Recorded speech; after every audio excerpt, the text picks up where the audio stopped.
예술 역사를 만들다 13핸드 민키 22장 2차 세계대전 불안에 빠진 유럽. 세계대전은 1913년까지의 낙관주의에 충격적인 방식으로 쐐기를 박았다. 제1차 세계대전이라는 명칭은 그 후에 일어난 2차 세계대전과 구분하기 위해 붙여진 것이다. 제2차 세계대전이 일어나기 전까지 사람들은 제1차 세계대전을 대전쟁이라고 불렀다. 그 전쟁은 그 전까지 유럽이 겪었던 그 어떤 전쟁보다 크고 참혹한 전쟁이었다. 4년의 전쟁 동안 1천만 명 이상의 사람들이 죽었으며 하루 전사자만 5천 명인 날도 드물지 않았다. 595. 전쟁 속에서 사람은 더 이상 인권과 영혼을 가진 생명체가 아니라 탄약이나 포탄 같은 소비재에 불과했다. 또 전쟁이 끝난 직후에는 유럽을 휩쓴 스페인 독감이라는 정체불명의 전염병으로 전사자 수 이상의 희생자가 나왔다. 프랑스 파스테르 연구소의 집계에 따르면 1918년과 1919년 사이에 스페인 독감으로 인한 사망자가 전 세계에서 2100만 명에 달했다. 마치 유럽 전체가 헤어나올 수 없는 죽음의 덫에 걸린 것처럼 보였다. 595. 그때까지 쌓아 올린 문명과 기술 발전 진보가 모두 무색해진 상황에서 예술의 1913년의 에너지, 그리고 천재들과 새로운 사조들이 폭발적으로 분출되던 좋았던 시절로 되돌아갈 수 없다는 것은 자명했다.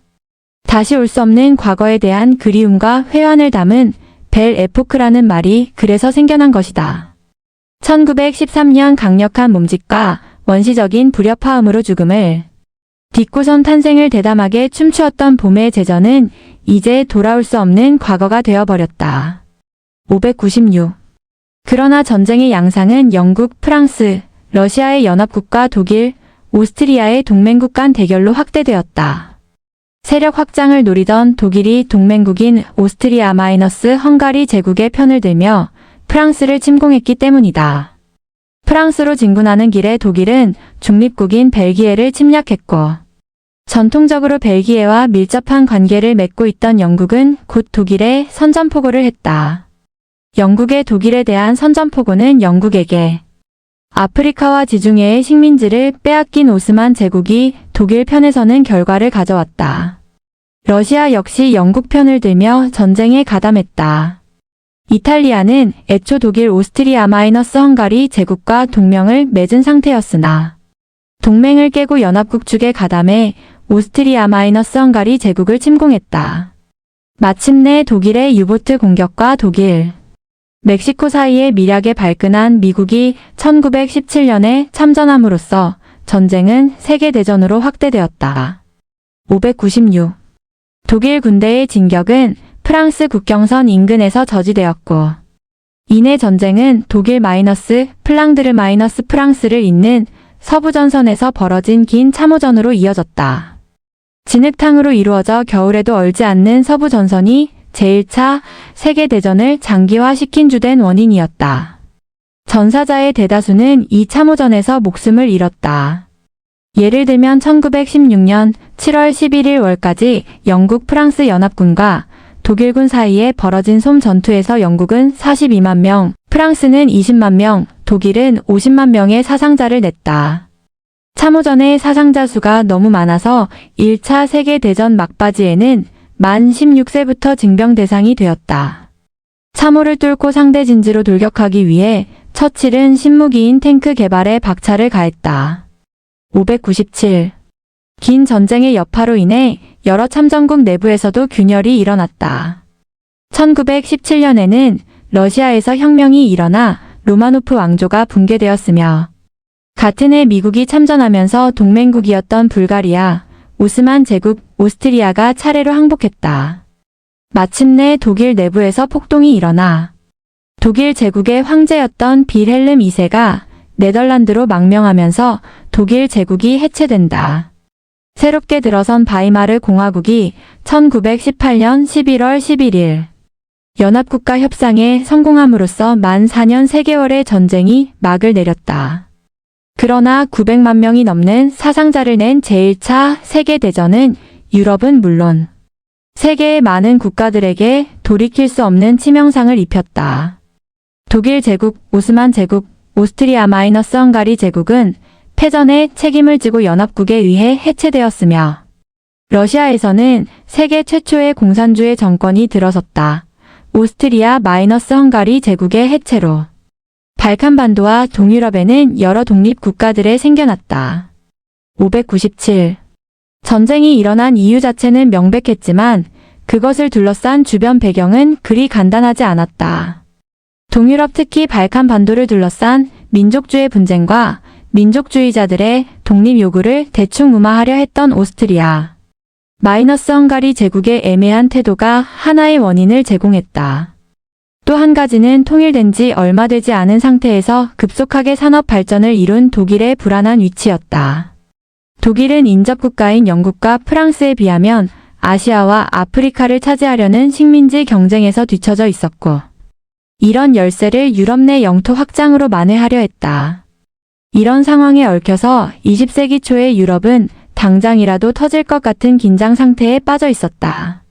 1908년부터 1913년 사이에 유럽 국가들의 군비 지출은 50%가량 상승했다.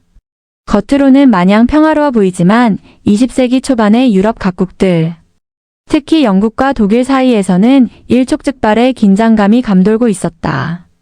598. 전쟁은 부조리한 것이었다.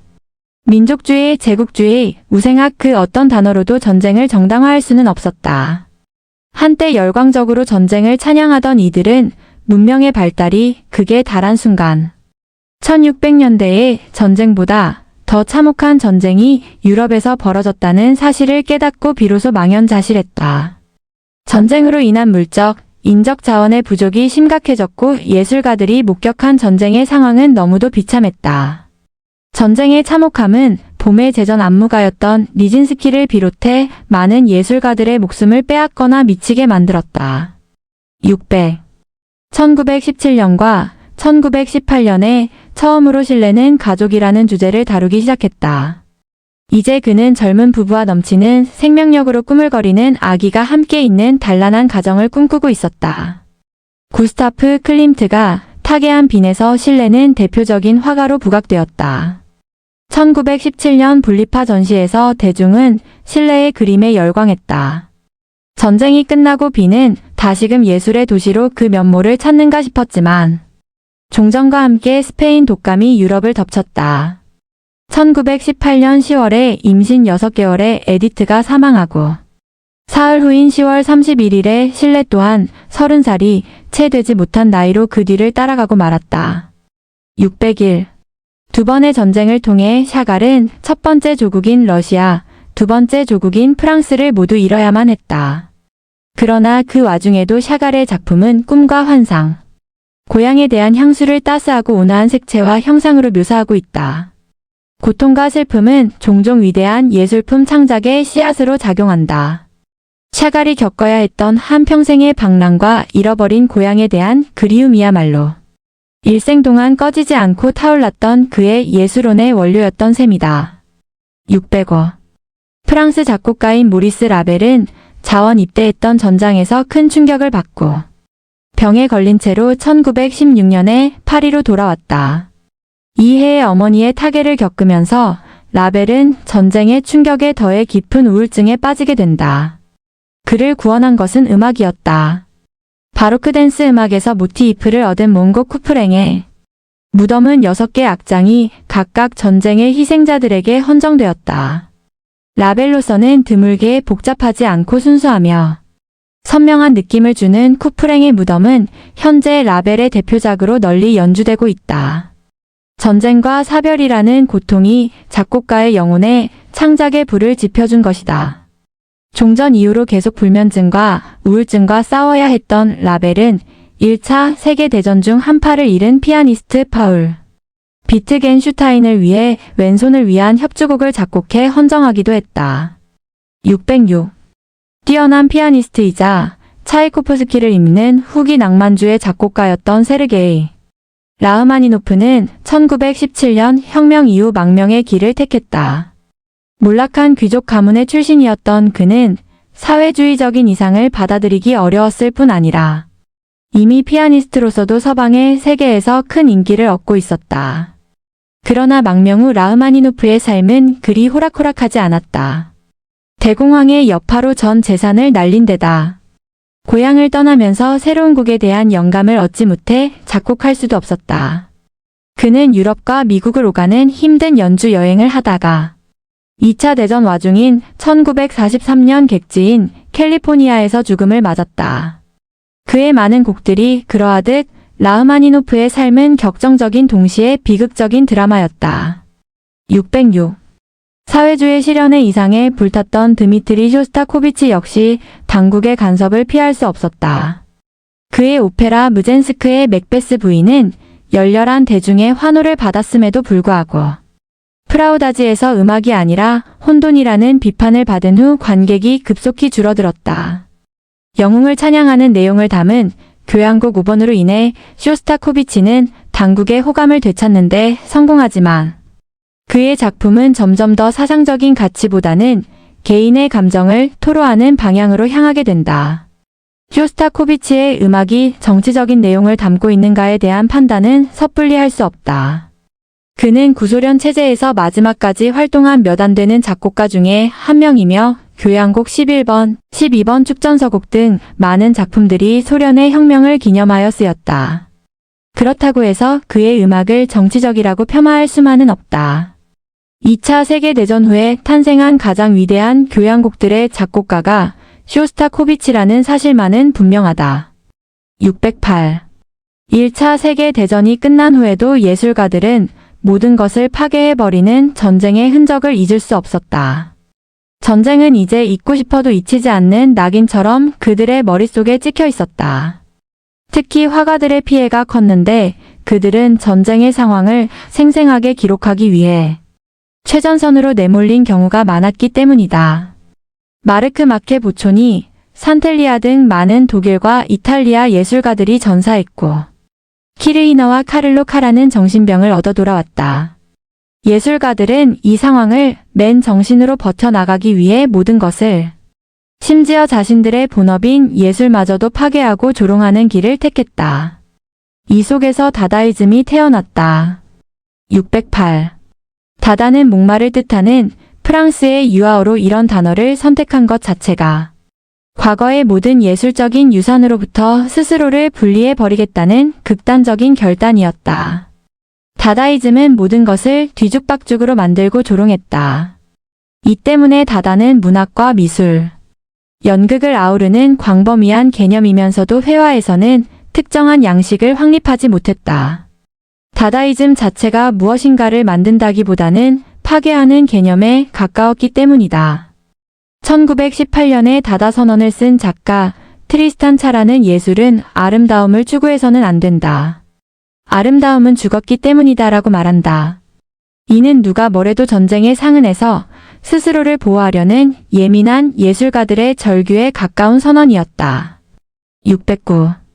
다다의 기법을 굳이 설명하자면 우연과 레디메이드라고 할 수 있는데 한때 입체파에 탐닉했던 마르셀 듀샹샘은 예술을 노골적으로 비웃는 다다이스트들의 정신적 충격을 보여주는 사례다. 그는 평범한 남자용 변기에 자신의 사인을 넣어 예술품으로 전시함으로써 기존의 예술 정보를 쓰레기로 몰아붙였다. 이어서 1918년에 발표한 LHOQ는 모나리자의 싸구려 복제품에 수염을 그려놓고 성적인 암시를 주는 제목을 붙임으로써 다빈치의 걸작과 그의 동성애적인 성향을 한꺼번에 조롱한 작품이다. 듀샹의 작품들은 전후의 예술계에 큰 파문을 불러일으켰다. 608. 듀샹이 레디메이드로 예술의 노고와 가치를 노골적으로 비웃었다면 살바도르 달리는 꿈을 소재로 한 초현실주의를 들고 나와서 다다이즘의 거친 면을 보완해 주었다. 달리의 초현실주의는 꿈속의 이미지, 그것도 악몽이나 나올 법한 이미지를 사실주에 뺨치는 정교함으로 그리는 기법이었다. 그래서 기억의 지속이나 석류 주변에서 벌이 날아다녀 꿈에서 깨기 전과 같은 그의 작품에는 엿가락처럼 늘어진 시계가 등장하고 나무는 어느 순간 폭탄으로 변함을 벌집에서 호랑이가 뛰어나온다. 사진 같은 정교함을 추구하되 그림의 내용 자체는 도저히 말이 될 수 없는 허무, 명랑한 이미지들로 가득 차 있다. 611. 초현실주의가 그나마 대중의 호응을 얻을 수 있었던 것은 거칠고 미완성 같은 다다이즘에 비해 초현실주의 화가들의 작품은 정교한 구상의 형태를 띠고 있기 때문이다.